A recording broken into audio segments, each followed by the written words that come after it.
the fridge. You see all the ice already blocked. So we need to change the defrost sensor, defrosting part. This one, and one more.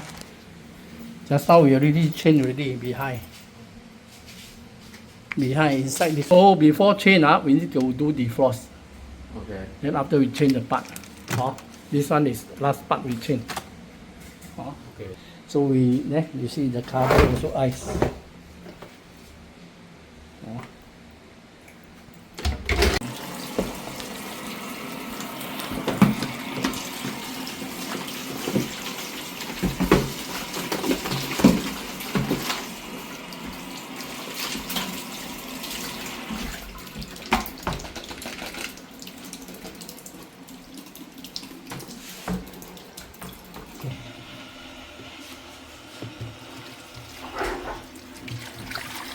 No, yeah.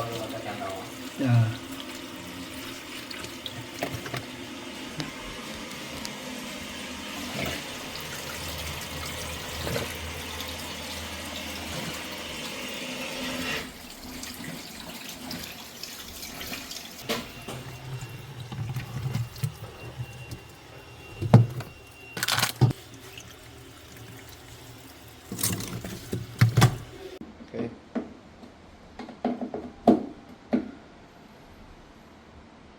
Now the fridge already done. Start working. Back to normal. Okay. Okay. Thank you.